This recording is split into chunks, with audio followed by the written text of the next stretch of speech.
Nonton film sambil belajar krisis keuangan global 2008. Kalau bisa, kenapa enggak?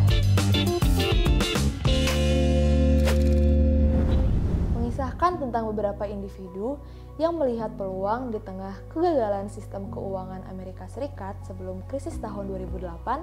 Yap, cerita ini berhasil dikemas dalam sebuah film berjudul The Big Short yang merupakan film drama komedi biografi Amerika Serikat tahun 2015 yang disutradarai oleh Adam McKay.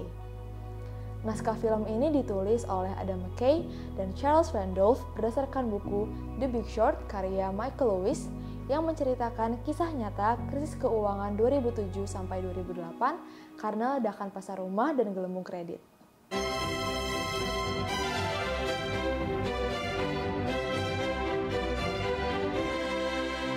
Cerita dimulai dengan penjelasan tentang asal-usul Mortgage-Backed Securities atau MBS, di mana bank menggabungkan hipotek menjadi satu paket dan menjualnya kepada investor. Pada awalnya, Mortgage-Backed Securities dianggap sebagai investasi yang aman dan menguntungkan. Namun, seiring berjalannya waktu, subprime mortgage yang merupakan program KPR untuk orang dengan kredit skor kecil atau berpenghasilan rendah semakin merajalela pasar real estate Amerika Serikat pada saat itu. Hal ini menyebabkan semakin banyaknya nasabah yang gagal bayar. Michael Burry, seorang manajer investasi, menyadari bahwa pasar hipotek subprime akan runtuh dan mulai berinvestasi besar-besaran dalam credit default swaps, yang pada dasarnya adalah taruhan bahwa pasar hipotek akan gagal. Seiring berjalannya waktu, praktek investasi tersebut diikuti oleh beberapa tokoh lainnya yang memiliki pandangan sama dengan Michael Burry pada saat itu. Di akhir cerita, prediksi para investor ini terbukti benar. Pasar KPR runtuh dan menyebabkan krisis keuangan global.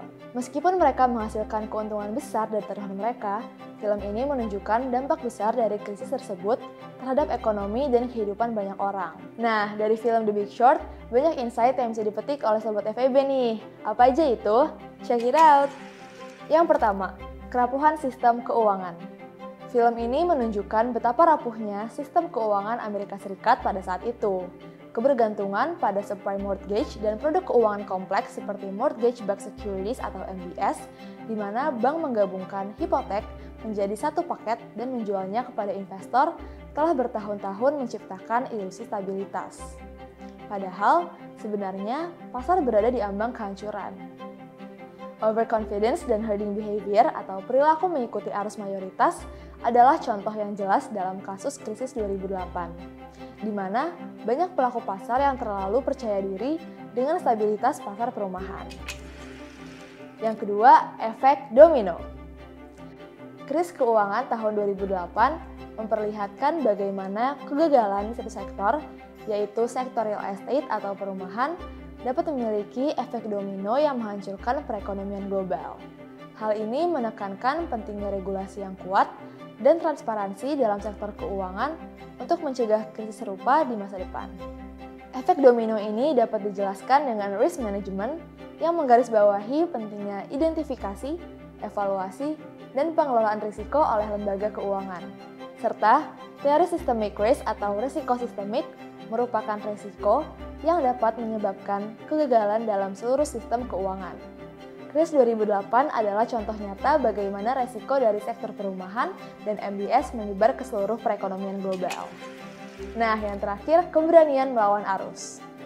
Dalam film ini, Michael Burry dan kawan-kawan memprediksi krisis dengan menunjukkan sikap berani melawan konsensus pasar yang dominan di Amerika Serikat.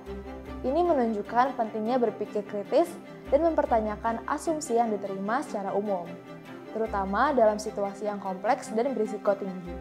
Keberanian melawan arus dominan dijelaskan melalui contrarian investment strategy atau teori pasar kontradiksi, yang merupakan strategi investasi dengan melibatkan pengambilan posisi berlawanan dengan sentimen pasar umum, yang seringkali dapat menghasilkan keuntungan besar jika prediksi tersebut benar.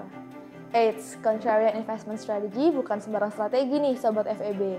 Strategi ini juga digunakan oleh investor kondang yang juga merupakan orang terkaya ke-10 di dunia versi Forbes, yaitu Warren Buffett. Itulah beberapa insight yang bisa kita petik dari film The Big Short. Film ini tidak hanya menghibur dengan ceritanya yang menarik, dan karakter-karakter yang kuat, tetapi juga memberikan pelajaran berharga tentang kerapuhan sistem keuangan, efek domino dari krisis, pentingnya regulasi dan pengawasan, serta keberanian melawan arus. Sobat FEB, menonton film ini membuat kita lebih memahami kompleksitas dunia keuangan dan pentingnya berpikir kritis dalam menghadapi situasi yang penuh risiko. Jadi, jangan lupa untuk nonton The Big Short dan ambil pelajaran dari setiap adegan yang ada. Sampai jumpa di episode Ecoflix berikutnya. Dadah!